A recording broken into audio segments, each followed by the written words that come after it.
Hello there, I am Kingsley, a graduate student at UT Austin, and thanks for tuning in.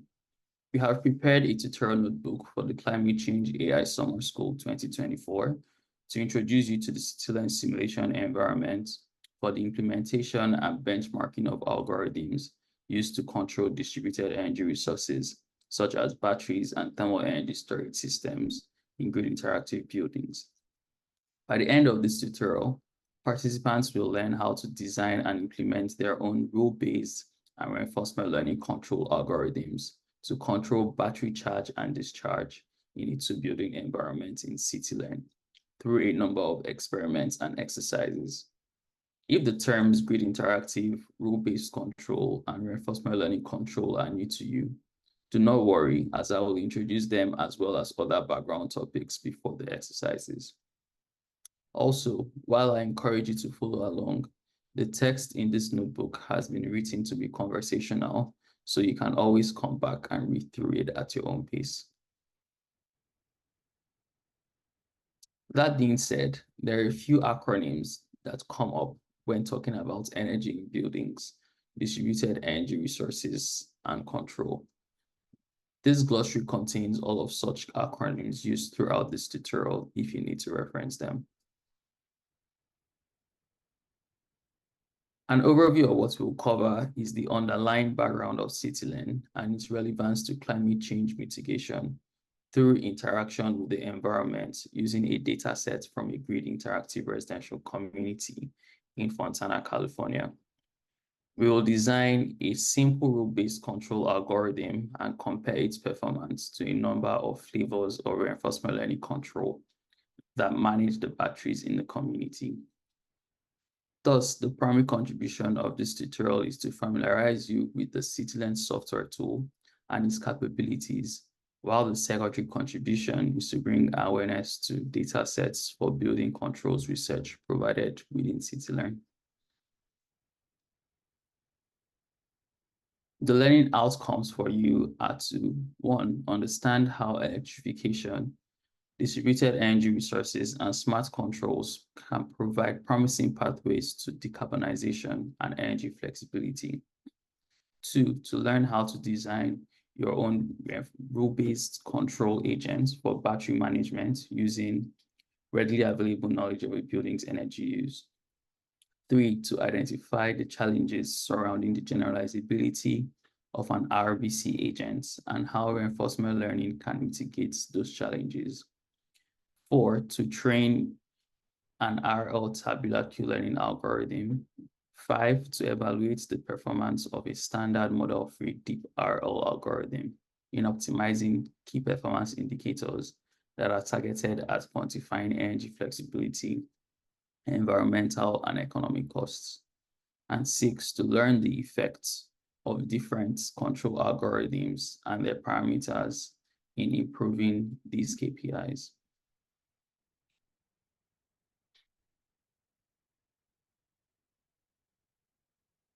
The climate impact of CityLearn and this tutorial stems from the fact that the residential building sector accounts for significant energy consumption and greenhouse gas emissions. Transitioning to zero emission buildings through electrification and renewable energy integration is important, but it could strain the existing power grid and potentially increase emissions if the grid isn't decarbonized at a similar rate. Distributed energy resources and renewable power sources can help, yet they pose challenges like grid instability and the dot curve, which illustrates the mismatch between renewable supply and demand, leading to high ramp rates by fossil fuel power plants during sunsets. Advanced control algorithms, including model predictive control and reinforcement learning control, are essential for managing these resources and balancing supply and demand. CityLearn offers a platform for benchmarking these controls, aiding stakeholders in optimizing energy policies and performance as more distributed energy resources are deployed.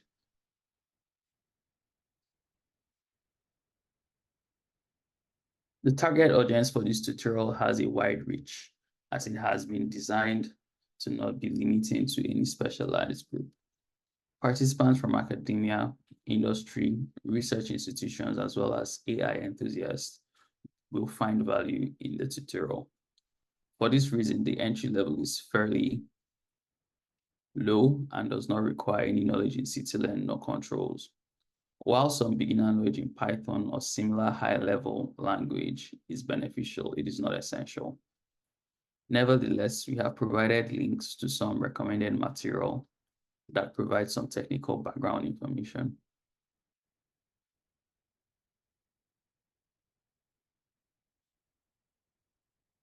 Now, before we get into the coding part of the tutorial, I will provide some background on grid interactive buildings, energy flexibility, control theories for grid interactive buildings, and CityLearn. As buildings become electrified and integrate more renewable energy, smart management of building loads is essential to provide grid security. The Department of Energy's Grid Interactive Efficient Building Initiative promotes the use of distributed energy resources like PV systems, electric vehicles, and various energy storage solutions to enhance energy flexibility. A GEB is defined as an energy-efficient building that uses smart technologies and on-site DERs to provide demand flexibility while optimizing for costs, grid services, and occupant needs and preferences in a continuous and integrated way. These buildings reduce heat losses through better construction and use PV systems for self-generation, thus lowering net load on the grid. To address the cost problem caused by renewable energy generation, GEPs employ load shedding and load shifting strategies to manage peak demand and utilize cleaner, cheaper electricity. Smart controls enable these buildings to adapt to the occupant behavior, weather, and external signals, maintaining energy efficiency and occupant comfort, showcasing their energy flexibility.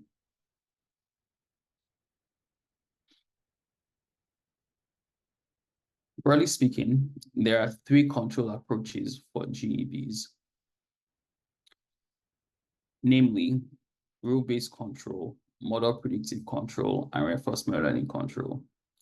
RBC can be reduced to if-then-else statements.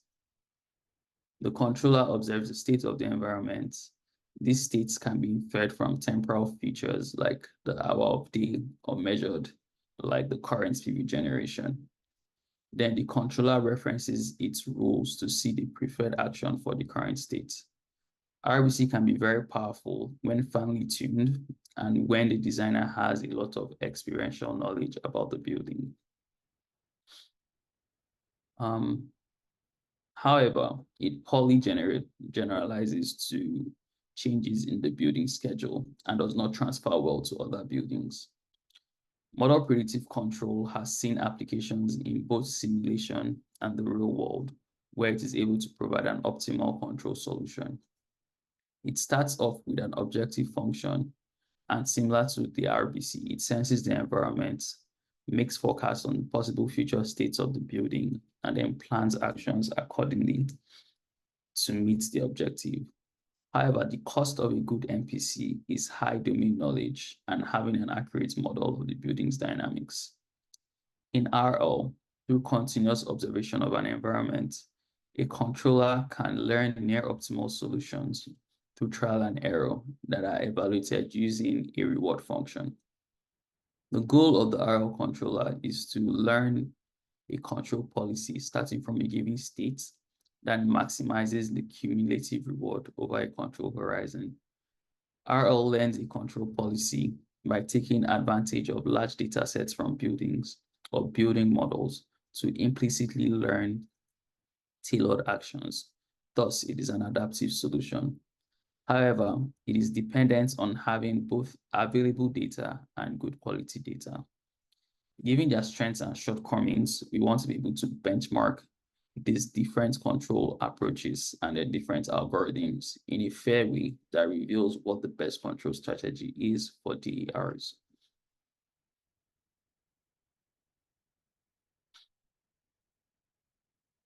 Since we'll be using RL in this tutorial, let us spend some more time explaining it.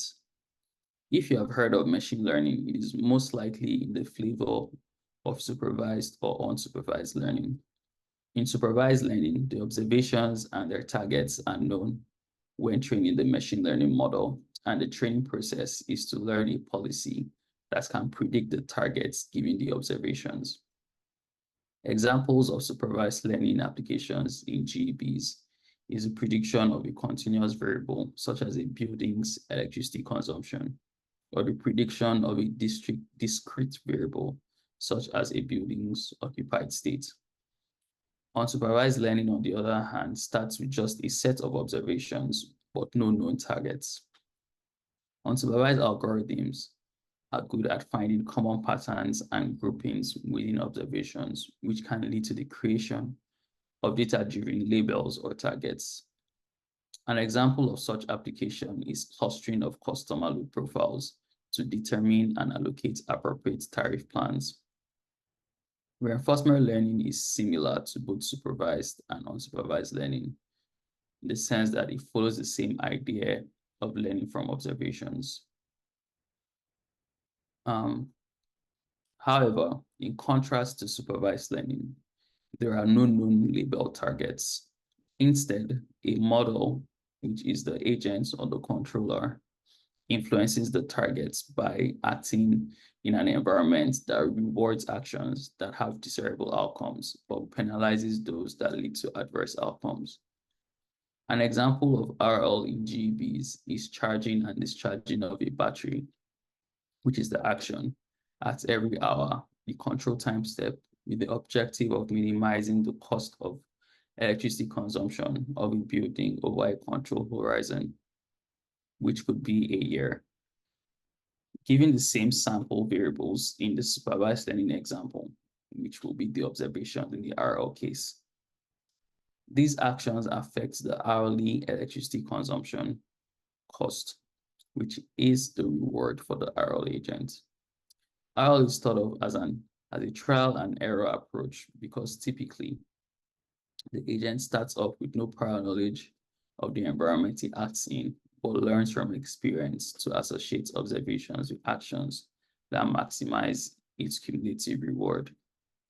The experiential learning characteristic of RL is very promising for GEBs because it provides a scalable control solution that adapts to each building's unique conditions and occupant interactions that influence the observations for the RL agents.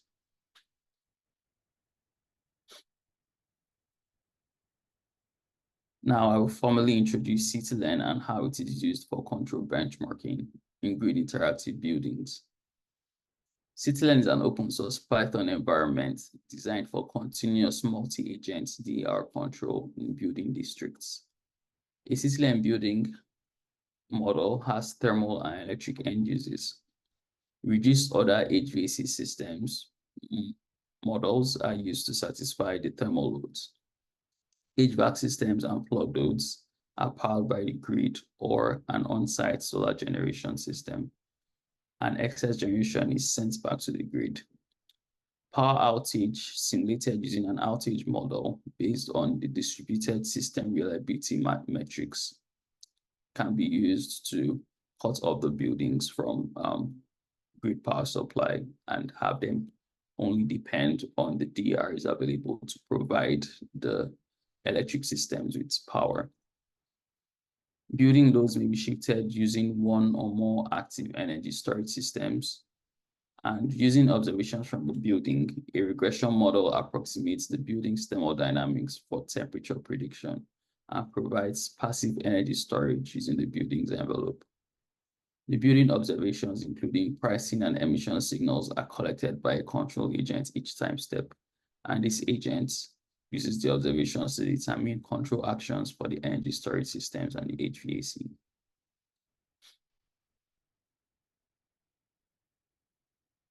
Next, I will speak about control in CityLearn. There are a number of control actions the agents can take in CityLearn as summarized in the table.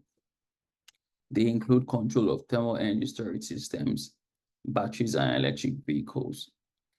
Additionally, one can control the power of the cooling and or the heating HVAC device to influence space cooling and heating loads, as well as the temperature in the building. The control interface in CityLearn follows the standardized gymnasium interface by Pharma Foundation, which at each time step, the control agent receives the environment's observations and prescribes actions, and in return, receives the observations for the next time step, as well as the reward for the action just taken. There are three possible control configurations in CityLearn. In the single agent configuration, there is a one-to-many relationship between the control agent and buildings, where a centralized agent controls observations, collects observations, and prescribes actions for all DRs in a district. The independent multi-agent configuration has a one-to-one agent building relationship. A unique control policy is thus learned for each building. Third is the coordinated multi-agent configuration, which is similar to the independent multi-agent configuration, except that agents can share information to achieve cooperative objectives like the district peak reduction or competitive objectives such as price bidding in the energy markets. To conclude, CityLearn makes use of data sets to initialize the simulation environment and provide the control agents with observations that are known a priori. These data sets are publicly available through the CityLearn repository and differ by location, climate zone, building characteristics, and DR availability. Refer to the links shown for other similar environments to CityLearn, as well as further optional background reading and CityLearn's official documentation. In the next part of this video, we will introduce the hands-on experiments and exercises and some boilerplate code implementations and declarations that will come in handy down the line.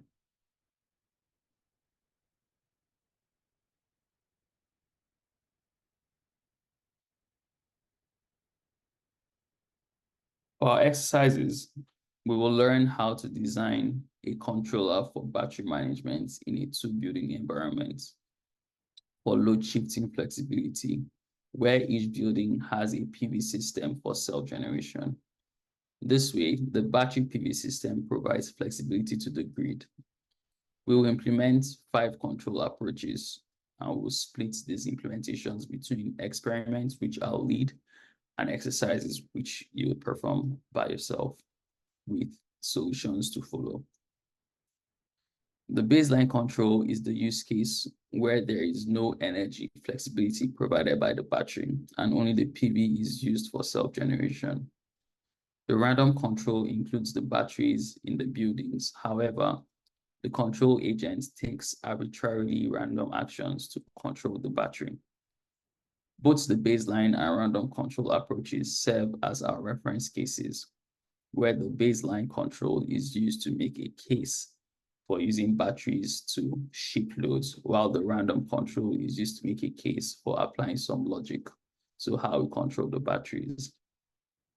The RBC will be an approach where we introduce some logic to our control based on hourly time of use if-else statements. Tabular Q learning and SAC are both reinforcement learning algorithms of different complexities that you will come to realize. Let us start by confirming the Python version we have installed. If working within Colab, which is recommended, you should be fine. Otherwise, confirm that you have at least Python 3.7. The next cell installs CityLearn and other dependencies for the tutorial. It will take about 3 minutes to complete in Colab. With that completed, you can now import the just installed packages into our active Colab environment. And then there are some global settings in terms of how we want to plot figures down the line that we'll set now, and also disable any warnings about deprecated models that we have imported.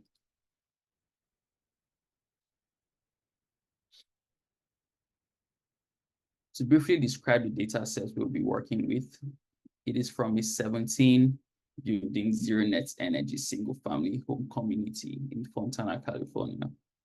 The data set's time series of building loads spans a 1-year period between August of 2016 to July of 2017. The buildings were constructed in the mid to late 2010s with high performance envelopes and high efficiency appliances. In the as-built community, 8 of 17 buildings have 6.4 kilowatt hour capacity batteries, while PV capacity is 4 kilowatts for buildings with a battery and 5 kilowatts for buildings without a battery. In the transformed version of the data sets used in CityLearn, each building has a battery in addition to the existing PV capacity. You can refer to these publications and literature which have made use of this data set, which we will be working with in this tutorial. We will now go ahead and load up the data sets we use for the tutorial. The data set is already included in the CityLearn installation, and all we need is a name that references it. You can also get the name of all the data sets in CityLearn by executing the dataset.getNames method.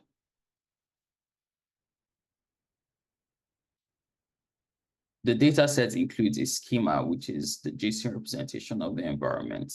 And within the schema, there's a root directory defined that points to where the files for the datasets are located in memory. We'll use this root directory and the file names for the different files within the datasets to read in and visualize the different files. Can now preview the data for one of the buildings in the datasets by running this cell. The month, hour, day type, and daylight saving status define the temporal dimension of the building loads. The indoor temperature, the average unmet cooling set point difference, and the relative humidity, and all values in the entire time series since they are not provided in the original data set from the real-world building. For the same reason, the domestic hot water demand, the cooling demand, and heating demand have 0 values throughout the time series, as they have been coupled with the non-shiftable load time series. The use case of these data sets is to learn to use the battery PV systems to satisfy the non-shiftable loads. And the non-shiftable loads and summer duration time series for the building are plotted below. Other supplemental data in the data sets include the typical meteorological year weather data from a weather station close to the Fontana location. This is representative of a typical year of the Los Angeles International Airport. All buildings in these data sets reference the same weather file as previewed. The weather file has fields that describe the outdoor temperature, the relative humidity, the diffuse and direct solar irradiance, as well as their 6, 12, and 24-hour forecasts.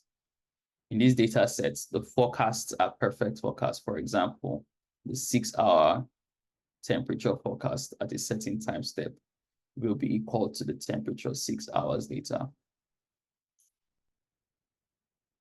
Can also plot the weather data to understand it better, like we did with the building data.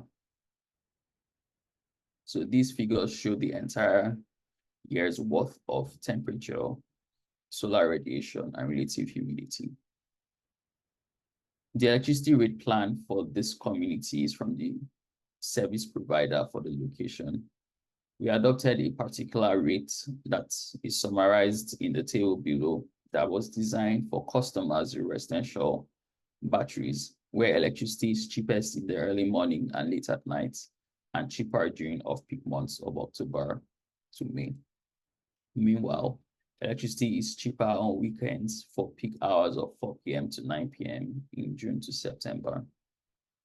The electricity time series is shown below. It has 4 fields, including perfect forecasting of the pricing for 6, 12, and 24 hours ahead.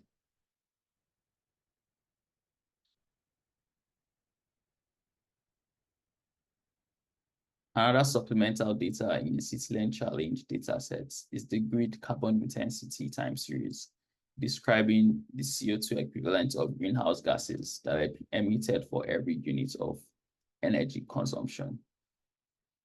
The carbon intensity data is provided by EPRI, and the time series is shown below. We also preview the carbon intensity time series on a pair of axes.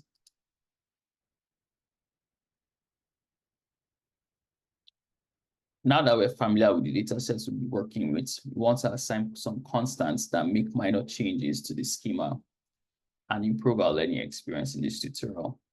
These changes are as follows. One, we will only use a subset of buildings so that we're not overwhelmed by the amount of data to analyze during the tutorial. Since CityLearn is primarily designed for district level energy management and coordination, we should use more than one building. Although a one building environment is definitely possible, a considerable building count for tutorial purposes will be 2 buildings.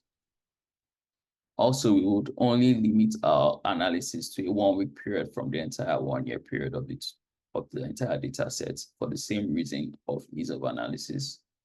And instead of using the full observation space within CityLearn, we would limit our observation space to just the hour of the day. This is, of course, not the best setup because the hour alone does not explain the state transitions in the space that is the environment.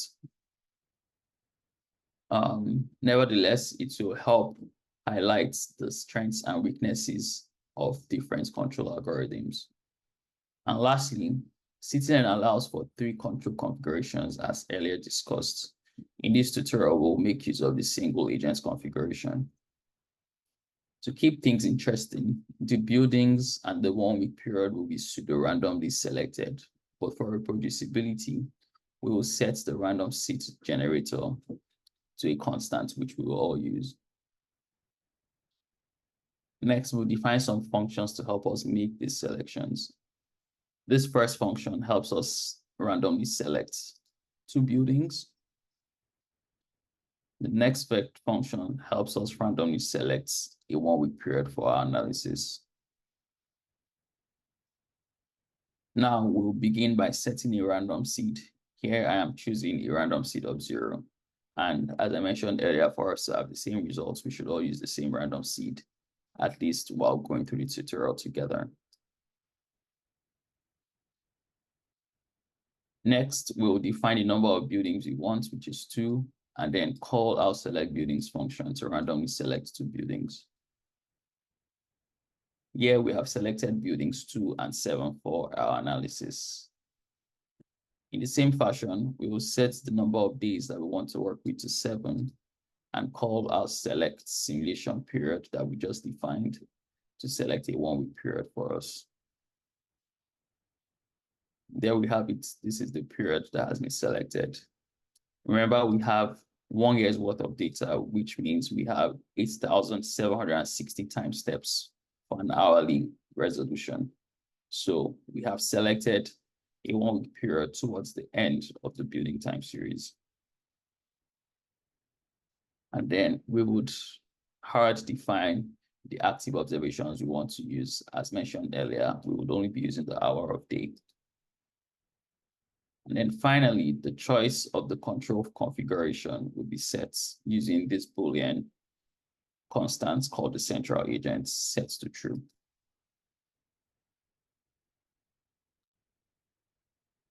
Here, I'll walk you through how to initialize a CityLearn environment.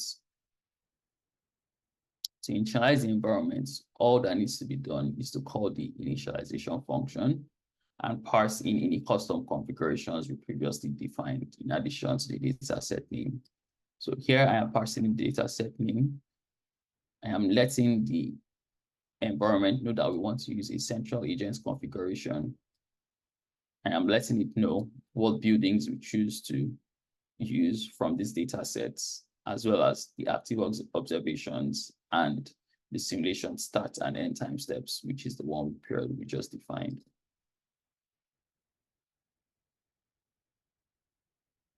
The environment has a number of properties and methods that can be explored in the documentation for CityLearn.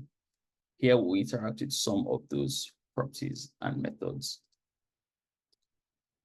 This cell lets us know the current time step, which is 0 since we haven't made any predictions and applied any actions to the environment. The total number of time steps, which is 168 for a 1-week period. The env.central agent lets us know whether we are in that one controller to many buildings setup or one controller to one building setup. Since we have set it to true, we're in the one controller to many building setups. And we can check the length of the env.buildings property to let us know how many buildings are in the environment. And then the buildings in the environment are objects of this particular class in CityLearn. And similarly, as the env objects we just instantiated, they also have different properties and methods. Since we have an environment with a battery and a PV system, we can check out the properties of the battery, like its capacity, its nominal power, its loss coefficient, the state of charge time series of the battery, its efficiency, the electricity consumption of the battery for the current time step, the capacity loss coefficient, which is how much of the capacity is lost as time goes by. We'll also check out the capacity of the PV system. And finally, we will check what active observations are in the building as well as active actions. And there you have it. Since all buildings have similarly sized batteries, we have the capacity of the batteries to be 6.4 kilowatt hours, nominal power of 5 kilowatts, a loss coefficient of 0, which means as you step from one time step to the other, the batteries do not lose any of the stored energy. We also have a current state of charge of 0, which means right now the batteries are completely discharged. And we have an efficiency of 90% for each battery. The current electricity consumption is 0 because we have not tried to charge the battery. So there has been no electricity consumption by the battery. And the capacity loss coefficient is 1 raised to the power of -5, which means this is how much of the capacity that is lost at each time step. Finally, the PV nominal power is 4.0 for these two buildings, so 4.0 kilowatts of PV capacity is available for generation.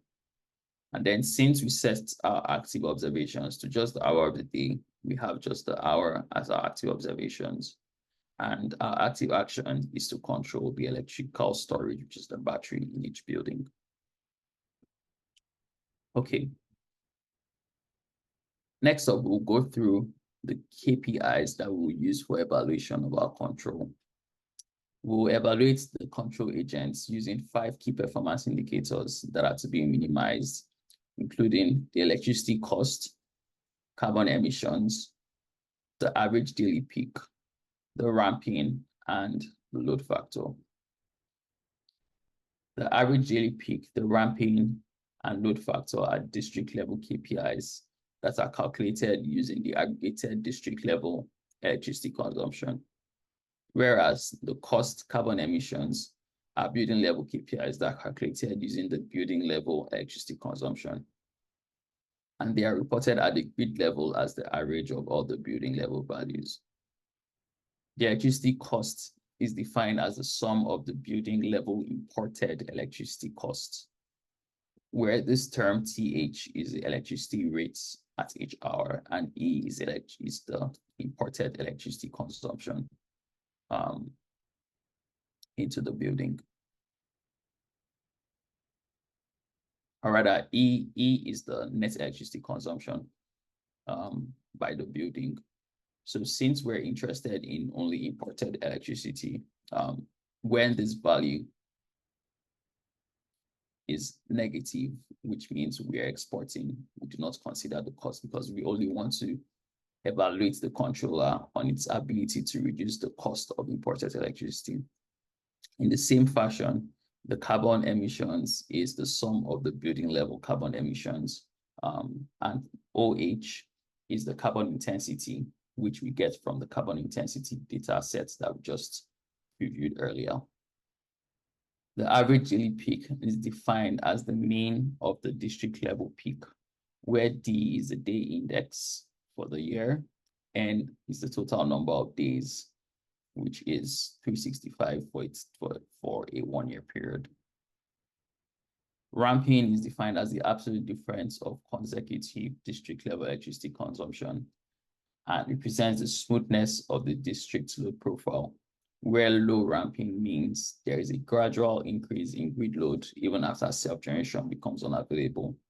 And high ramping means that there's abrupt change in grid load that may lead to unscheduled strain on the grid infrastructure and potentially blackouts. The load factor is defined as the average ratio of monthly average and peak district electricity consumption, where M is the month index, D is the number of days in the month, N is the number of months. The load factor represents the efficiency of electricity consumption and is bounded between 0 and 1, 1 being highly efficient. Thus, the goal is to minimize the load factor, or in the same fashion as the other KPIs, to minimize 1 minus the load factor. The KPIs are reported as normalized values with respect to the baseline outcome, where the baseline is when the buildings are not equipped with batteries, that is no control. Thus, a KPI that is less than 1 is preferred to make a case for including the battery or an advanced control approach. CityLearn itself is able to report most of these KPIs, or rather all of these KPIs, using the evaluate function. However, we'll go ahead and define some convenience functions to help us parse and visualize the KPIs from CityLearn. This first function helps us calculate and return the KPIs in a formatted table. The next function helps us plot the building KPIs using bar charts and can help us compare the results from different simulations. Similarly, this function helps us plot the district level KPIs and lets us compare the results from different simulations. The next function helps us plot the load profiles for the building, either for the 1 week period or by plotting just the daily average, so 24 values. And also we're able to compare for different simulations using this function. And then the plot district load profiles is similar to the previously executed cell, but it's tailored to plotting the load profiles for the district level.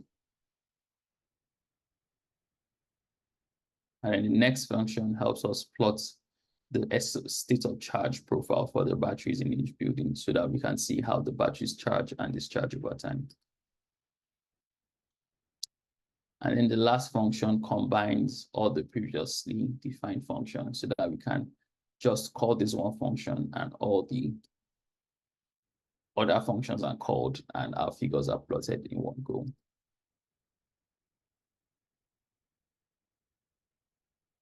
Okay.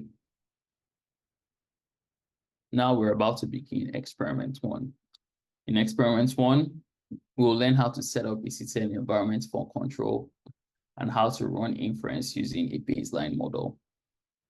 CityLearn has a baseline agent model that steps through the environment without controlling any of the available DERs. Thus, it serves as a good reference when quantifying the benefits of the DERs in the environments, in our case being the battery. As seen earlier, we begin by initializing the environment.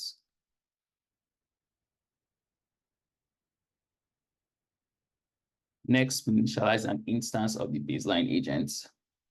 And initializing the agent only requires that we supply it just the initialized environment. Then we run inference on this baseline agent by collecting observations from the environment, selecting actions using the collected observations, and finally applying the actions in one control time step. Note that since we're using the baseline agent, there are no actions being applied, and the actions variable you see below is just an empty list.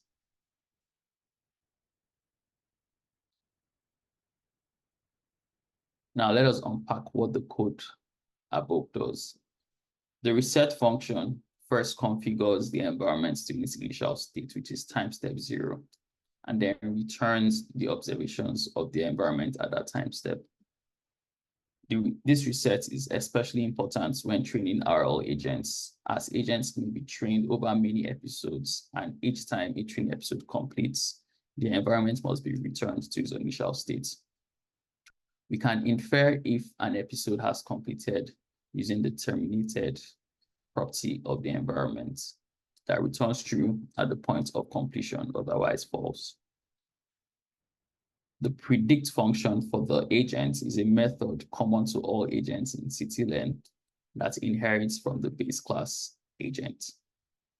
The base class has 4 methods that are important to note when defining any class that it inherits from.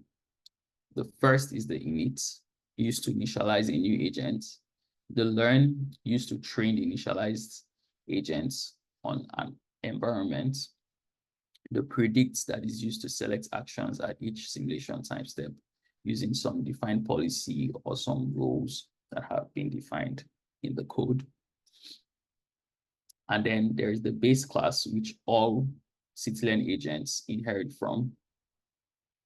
That just takes random actions. And then the update function is used to update the replay buffers, networks, policies, at least every time step. The base class itself does not perform any updates. So when this is called, nothing happens.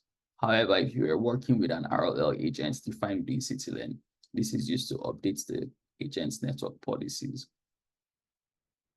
And then the next time step is used to proceed to the next time step and is called inside of the predict function. This function is where the class values or custom values that need to be collected or updated are best manipulated.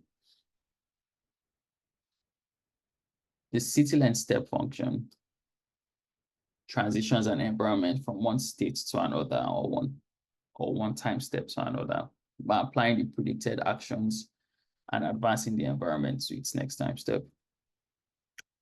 Now we understand the inference code cell. We can now visualize the baseline agent's KPIs and plot the simulation summary.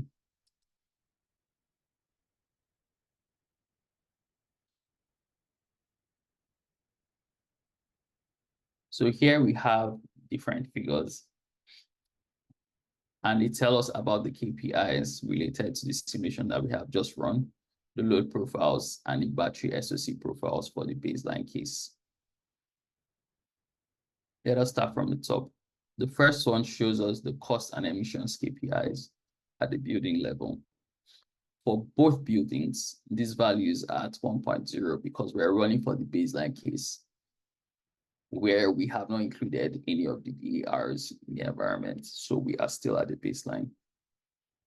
This next figure shows us the electricity consumption and how the building is able to export electricity in the afternoons because of the excess solar generation that it has.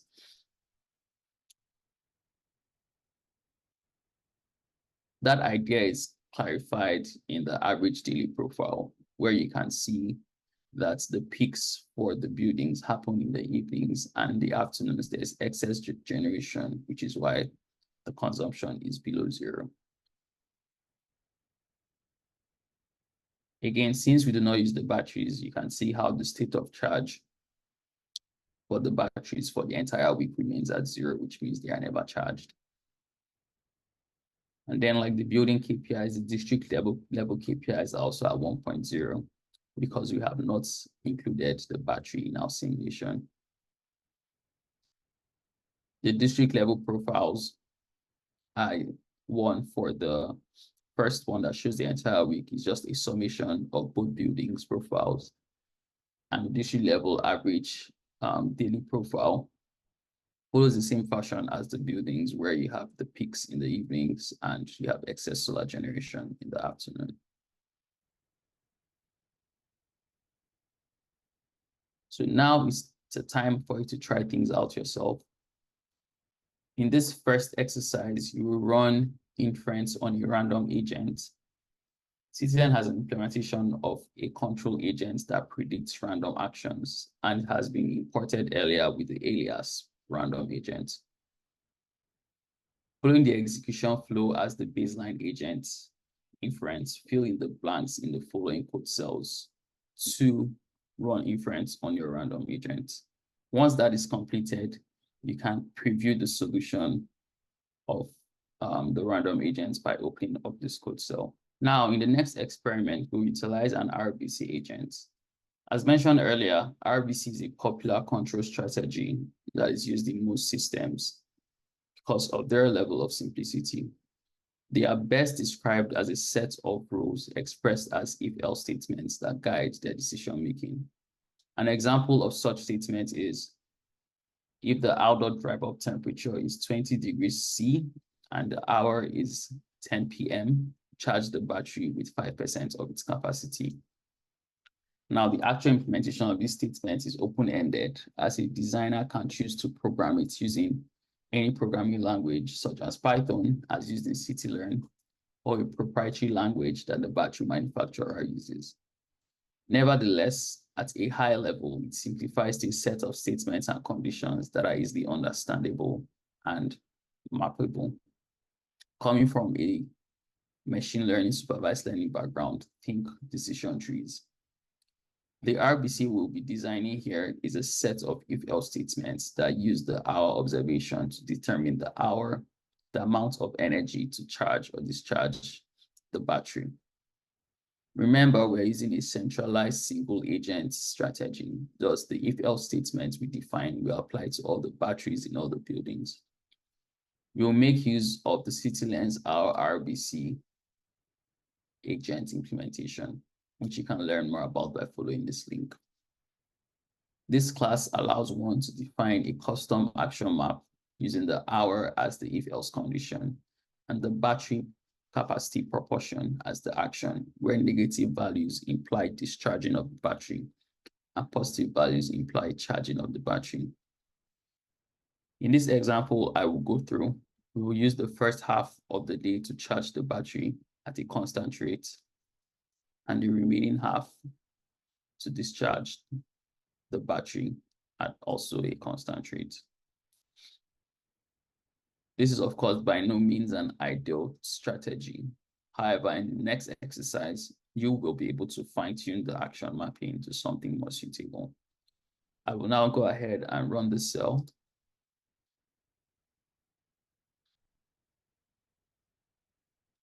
And then the results show us the comparison of the baseline, which I worked on, the random agent, which you should have implemented at this point, and the green is the RBC, which I have just implemented. As you can see, the random agent performs worse compared to all the other implementations so far in terms of the building level KPIs and also the district level KPIs, except the load factor. So what this immediately tells us is, for one, there is value in being intentional about the actions we take, even if we include the errors. So there is value for some logic in our control actions. And then for the RBC, right now, we're performing worse than the baseline. As you can see, the green value is greater than the blue. So we haven't quite made the case for using the errors in our environment compared to the baseline.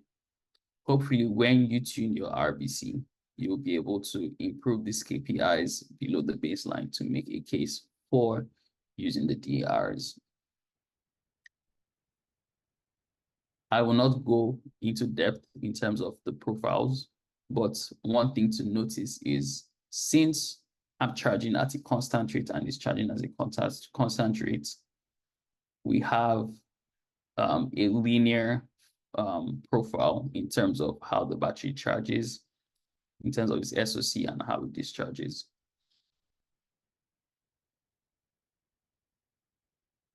So in summary, the key takeaways from these figures is one, some logic, though arbitrary, is better than taking random actions. Two, we still need a well thought out logic to make a case for using the batteries over the baseline. Three, the current RBC configuration increases the electricity cost and emissions. And four, the average load profiles show that the RBC does in fact shift some loads of the later part of the day to the period before noon, as shown here.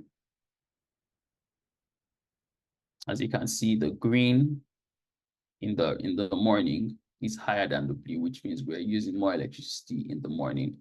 But the benefit of that is that the evening peak, which is the blue here, has been reduced. However, we have introduced new peaks in the morning, which is why, in general, we do not have a better peak KPI from the RBC. So hopefully, in your implementation of a fine-tuned RBC, you'll be able to improve some of these KPIs. Which brings us to exercise 2. In this exercise, you improve upon the previously designed time of use RBC.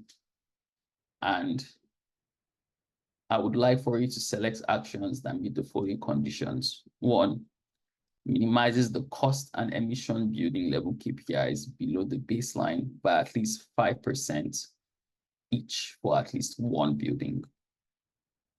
So what this means is you can either pick one building or focus on both buildings, but you need to reduce both the cost and the emissions by at least 5%. The second is to minimize the average daily peak, the ramping and load factor KPIs at the district level below the baseline by at least 5% each. You can try different actions for each hour informed by the building load profile so that you target charging during lowered consumption and discharging during peak consumption period. This is a trial and error approach, of course. The figure below shows the building level baseline average daily nets profiles to help guide your decision making. Now use the next code cell to solve the problem. The solution for this particular exercise follows afterwards.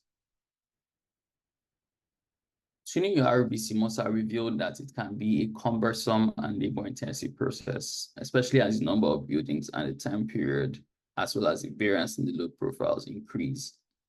What would be ideal is an adaptive controller that can adjust to different occupant preferences and behaviors in each building that influence the load profiles and also adjust to different weather conditions that affect the seasonal variance in the load profiles. Moreover, we want a controller that is able to learn with little to no knowledge about the environment it is controlling, unlike the RBC tuning process, where you probably choose your charge and discharge proportions by visualizing the building's load profiles. Instead, we want a controller that can learn those patterns in a data-driven fashion. Which brings us to Q-learning. Tabular Q-learning is a popular model-free RL technique due to its simplicity. In simple tasks with small finite state sets and discrete actions, all transitions can be represented using a table, hence the name Tabular Q-learning. After taking an action, giving a state and observing the immediate reward for taking the action at state S, learning is achieved through updates in the Q table using the Bellman equation shown below. Q is the Q value for taking the action in state S. Alpha is the learning rate, which explicitly defines what degree of knowledge overrides old knowledge. For alpha equals 0, means no learning happens, while for alpha equals 1, all prior knowledge is lost.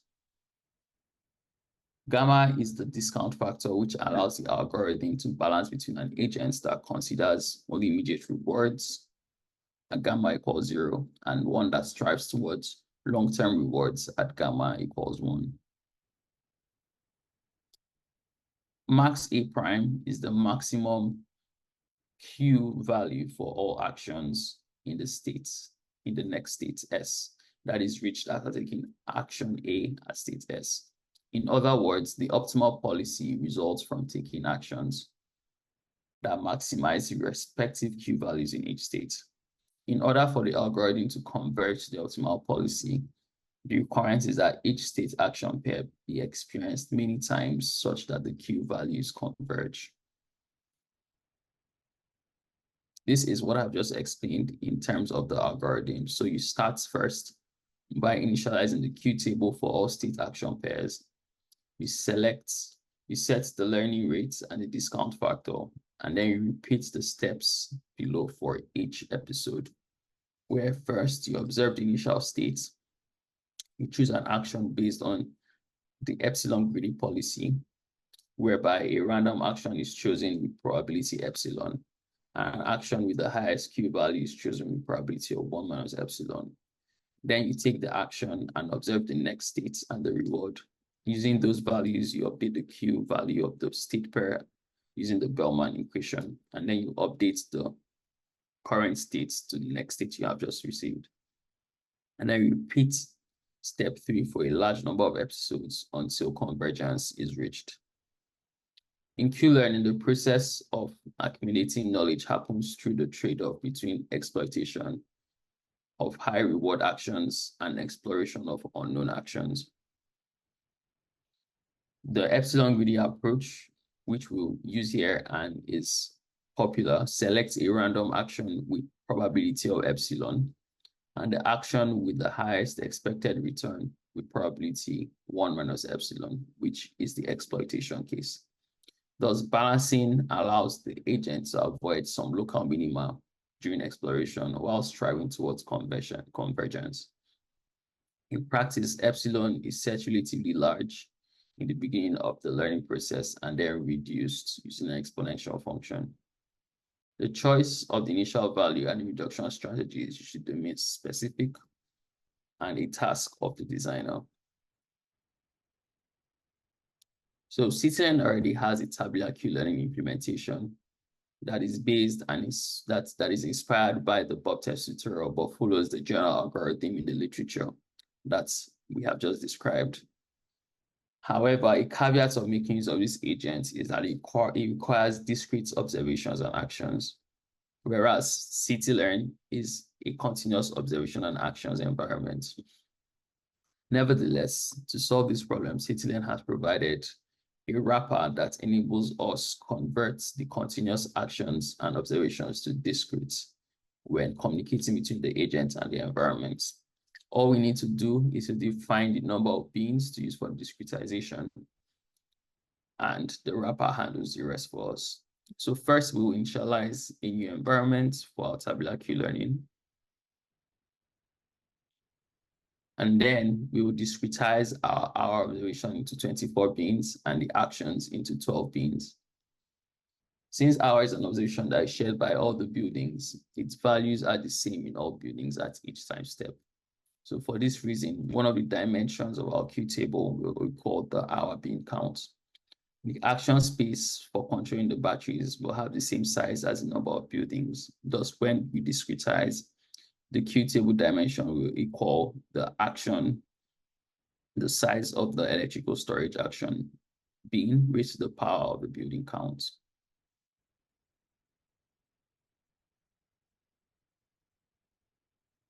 Of course, you can think of other ways where, or think of other approaches when trying to size your beans, and also think of how the choice of the bean size affects the learning process. Next up, we will wrap the environment to make sure we exchange the discrete observations and actions between the environment and agents appropriately using the tabular Q-learning wrapper from CityLearn. We can then go ahead to train our Q-learner, and we will use the following hyperparameters. So we'll start off epsilon at 1.0, And then we will decay it until it is down to 0.01 at a rate of 0.0001. Our discount factor will start at 0.99 and we'll have a learning rate of 0.005. We'll train the agent using this expression in terms of defining number of episodes, where M and N are the observation and action space sizes respectively, and I is an arbitrary integer, and T is the number of time steps in our episode. Using this expression, we can increase the probability that we at least visit each state action combination once. Here we have already defined how we arrive at the value of the number of episodes and our hyperparameters for our Q-learning algorithm. Here we initialize the model, and finally we do the training at the last step. I will then run the cell to execute the training. Now we're done training the Q-learning algorithm. The next step is to visualize the results.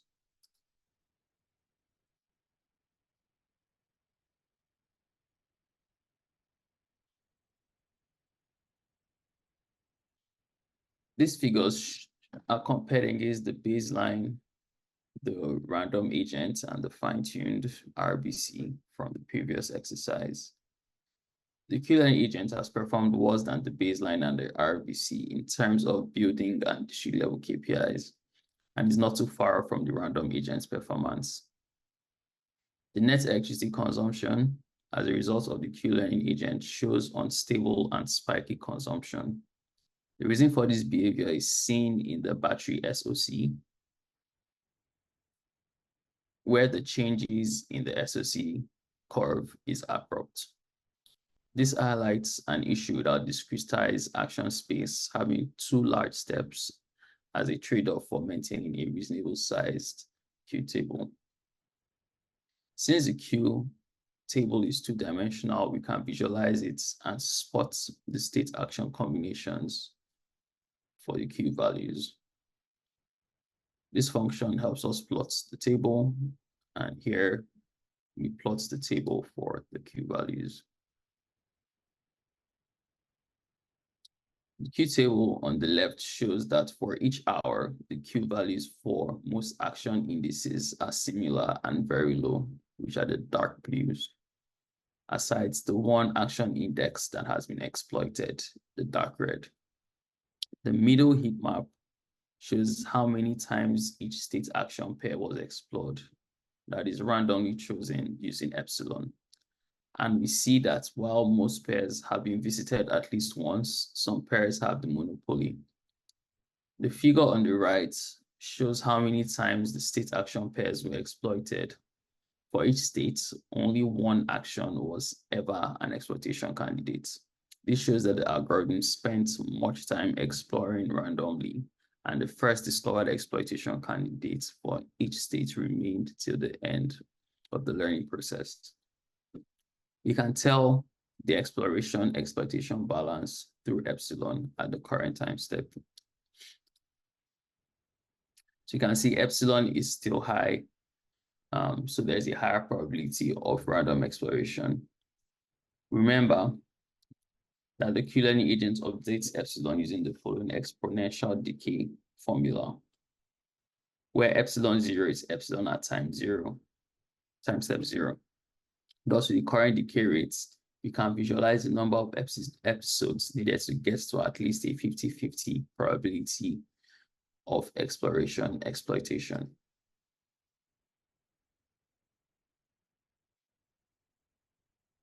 As you can see, it will take over 6,000 training episodes to reach that probability. And we're far off at just episode 62. Now that we've experimented with the tabular Q-learning algorithm, what issues can you identify with this approach? Ponder on these questions. How do the observations we use affect learning? How does the table dimension affect learning? What can we do to ensure that there is enough exploration of all state action pairs? In what building control applications could tabular Q-learning work well? In what building applications and examples will tabular Q-learning most likely fail?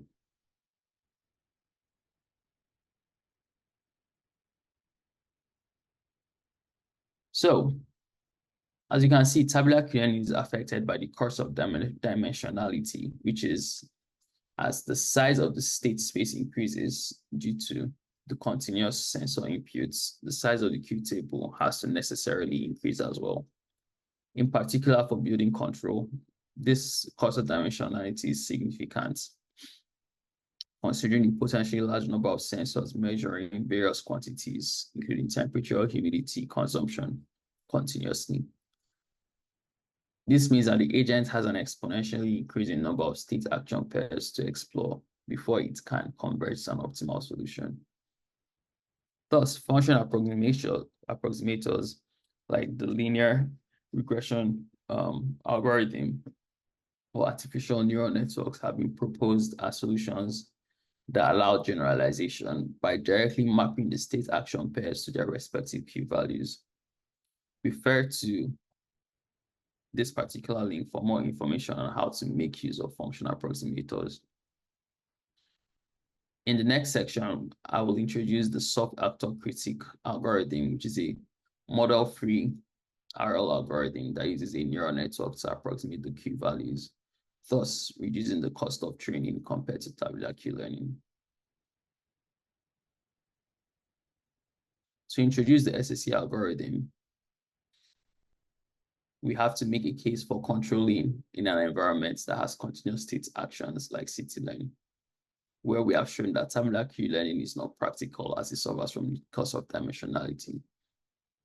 The actor critique reinforcement learning methods use artificial neural networks to generalize across the state action space. The actor network maps the current states to the actions that it estimates to be optimal. Then the critique network evaluates these actions by mapping them together with the states under which they were taken to the Q values.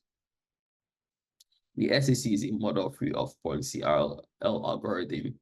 And as an off-policy algorithm, it is efficient in the sense that it can use experience and learn from fewer examples by sampling from a replay buffer that stores previous experiences. While this tutorial will not go into the details and the theory of the SAC algorithm, if you are interested, you can refer to the original publication for the SAC algorithm. We will now initialize an environment and plug it to an SAC agent to help us solve our control problem. Luckily, we don't have to write our own implementation. Instead, we'll take advantage of the publicly available RL algorithms library called Stable Baselines 3. At the time of writing, there are 13 different RL algorithms implemented between Stable Baselines 3 and the Stable Baselines 3 contrib package, which is an experimental package for stable baselines.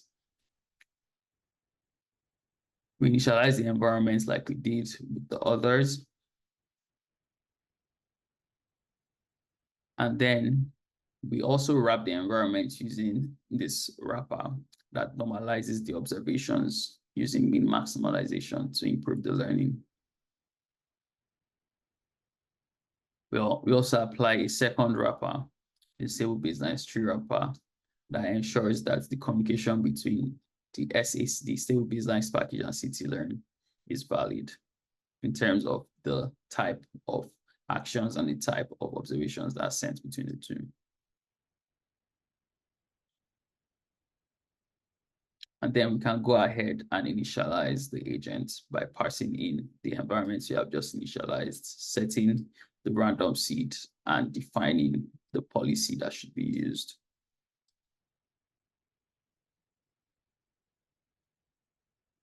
We will train the SAC agents for a fraction of the episodes we use to train tabular Q-learning. So here we're using just 25% of those about 60 episodes we used for the tabular Q-learning.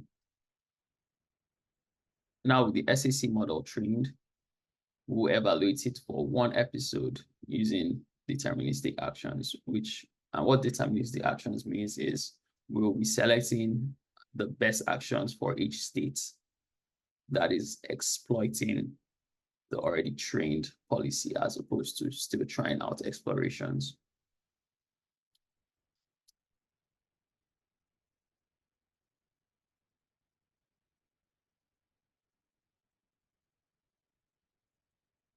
So our just trained SAC is the purple.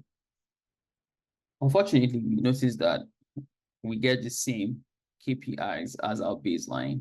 So we're definitely not doing better than the RBC that was optimized earlier. Of course, we're doing better than the random agents and its acute learning, but it is surprising that the RL agent has no benefit over the baseline.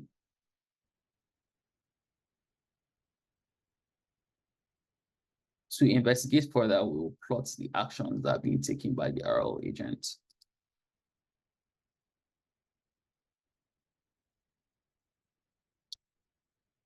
Interestingly, the RL agent is calling for battery discharge during the entire time period, indicated by the negative values of the action, which makes sense as to why we're having the same performance as the baseline.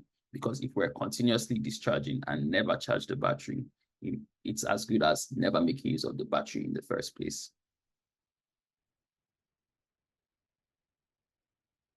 Recall that the Bellman equation uses a reward function to update the Q values. So it is very important that our definition of our reward is actually reflective of the kind of performance that we're expecting from the RL agent. Thus, if we define a poor reward function, we risk not learning quickly or generally undesirable outcomes. If you follow this link, you will see the implication of poorly designed reward functions. So the reward function is actually a variable within CityLearn, which means we can define our own custom reward. The docs provide some information on how to go about that. First, let's look at what the current reward function that we use is. So if we read through the documentation about the current reward, it says the default reward is the electricity consumption from the grid at the current time step returned as a negative value.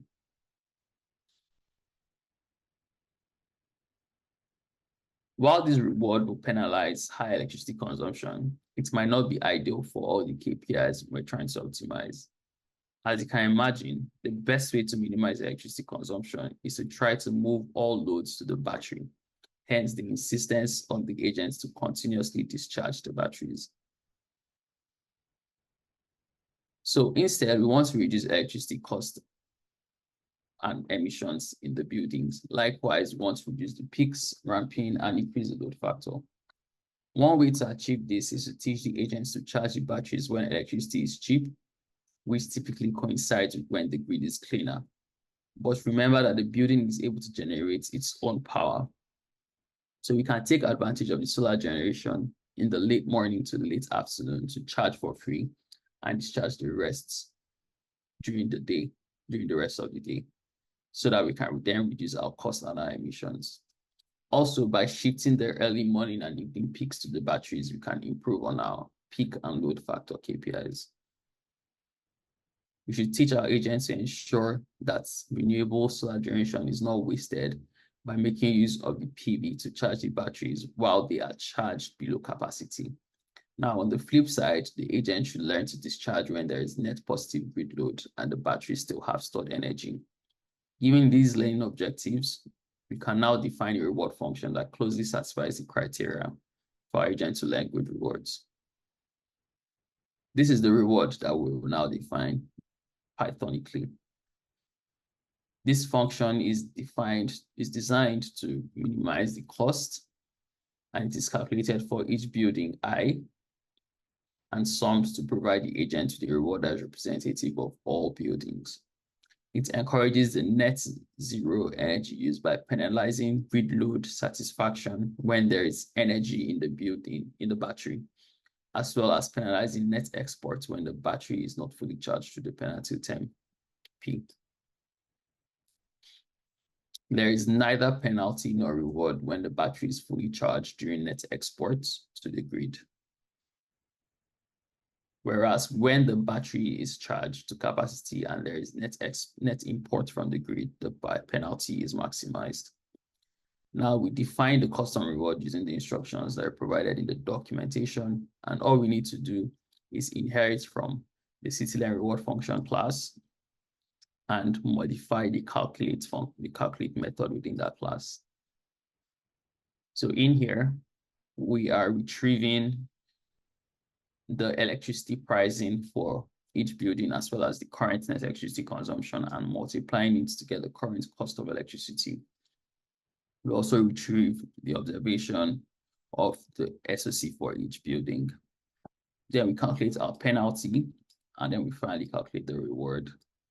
And at the end, we sum up the reward for all the buildings and return it as a single value for the entire environment to be used by the agent. So now that we have defined our custom reward, let us go ahead and retrain our SAC agents. So the only thing that has changed from our previous implementation is when we initialize the environments, we're going to parse in our new custom agents. With the agents done training, we can then evaluate our solution and compare it to the previously trained agents.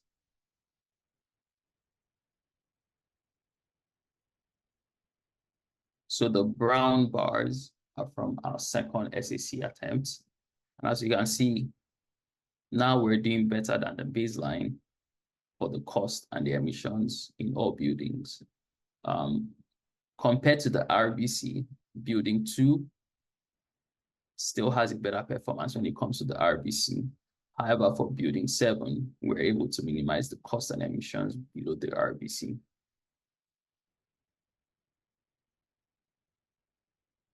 We can also see a smoother curve in terms of the electricity consumption by the building.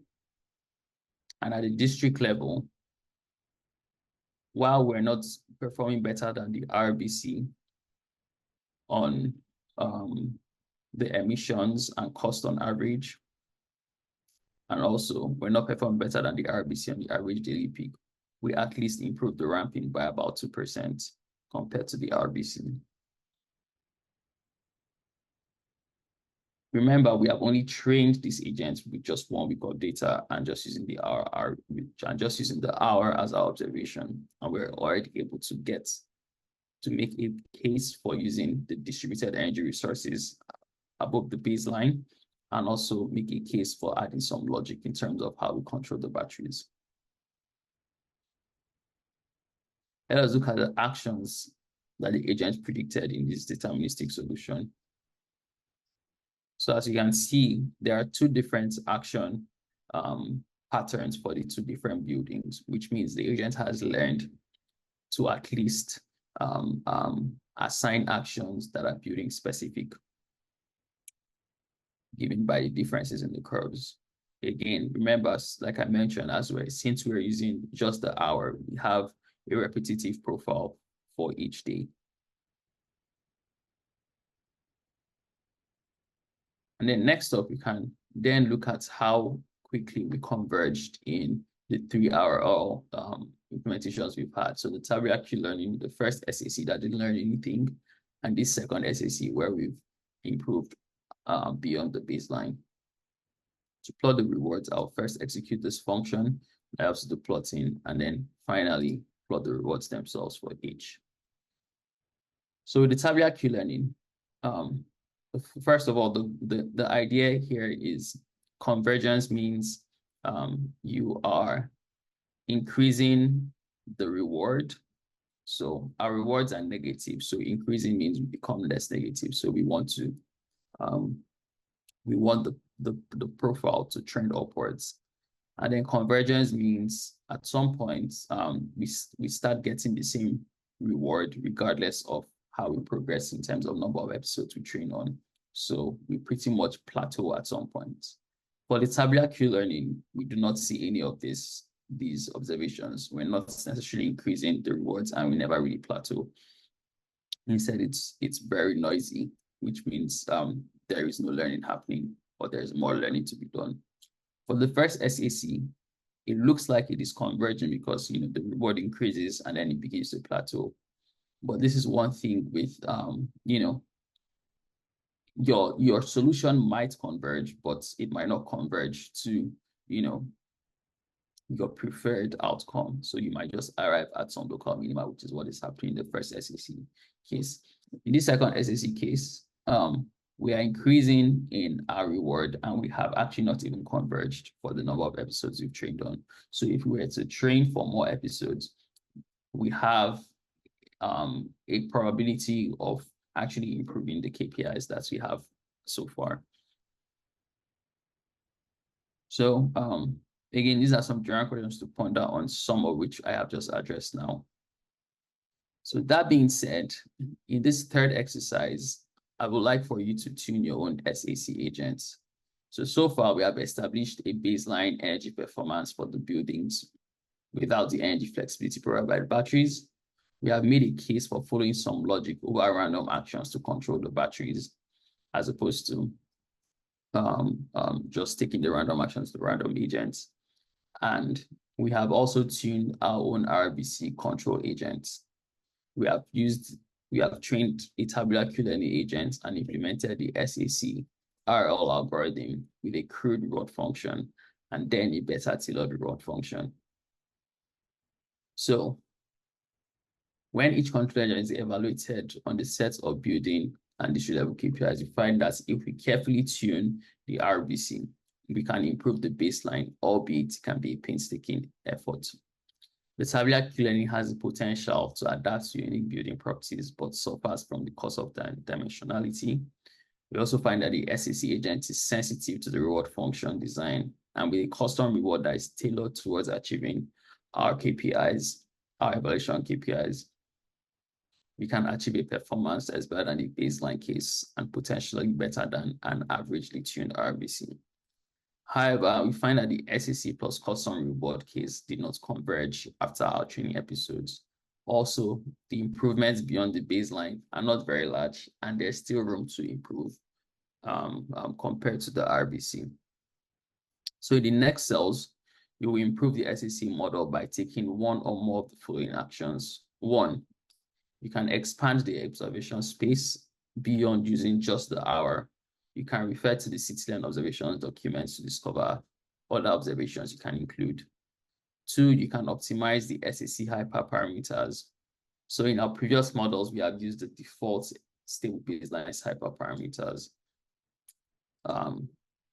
In the SAC, in the stable baselines documentations, you can find out about other hyperparameters.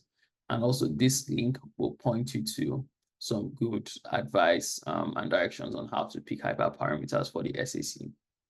And then thirdly, you can increase the number of training episodes. And lastly, you can update the reward function, the function that you deem more appropriate towards optimizing our KPIs. First, I'll define a function that performs all the procedures that led up to us training the SAC agents and reporting its results. And then in the next cell, this is where you would provide your own solution. So as I mentioned earlier, first, you can provide your own additions to the active observations.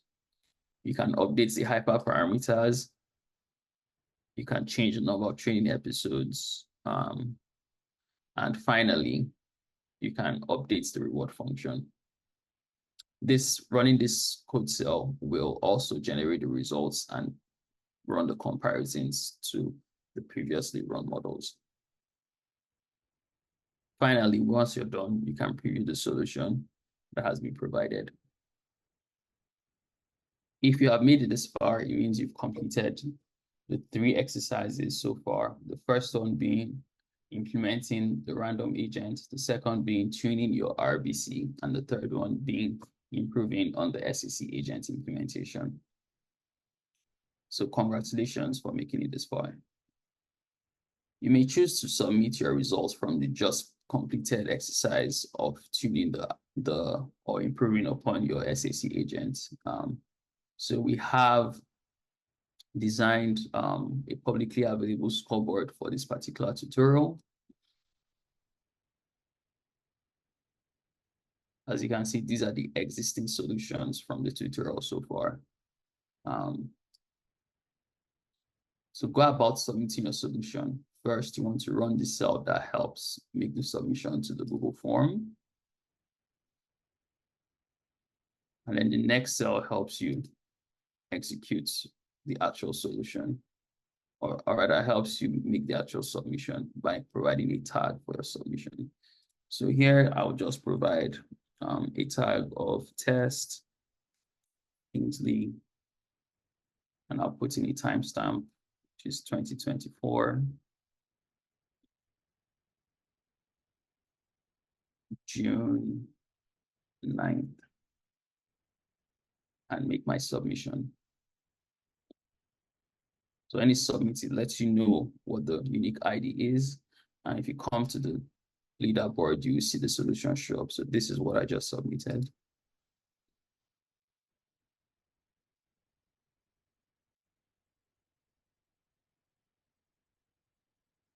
So some next steps after making the submission.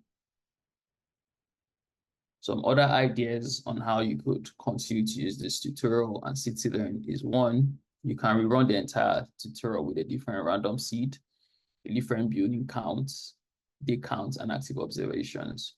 But also remember that if you change the observations, you also have to update how you discretize the observation space in the CityLearn learning portion of the tutorial. Next up, you can explore how the CityLearn learning agent performs with different sets of hyperparameters and observations. And also explore how well it will learn if we were to use the custom reward function we defined. Are there any improvements compared to the original reward function solution? And then you can try to train the SAC agent on all buildings and the full 1 year period of the data set. How well can you improve the KPIs without self-generation in the building? That is no PV. To disable the self-generation, whenever you initialize the environment, all you need to do is to parse in this additional parameter and set it to false.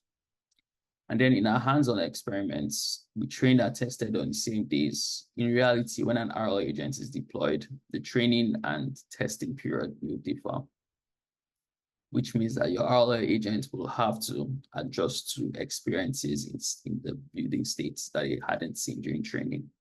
Can you try to evaluate your trained agent on a different week and see if your agent generalizes well? You can also try out working with other data sets in CityLearn, and you can also make submissions to previous and any current CityLearn challenge editions.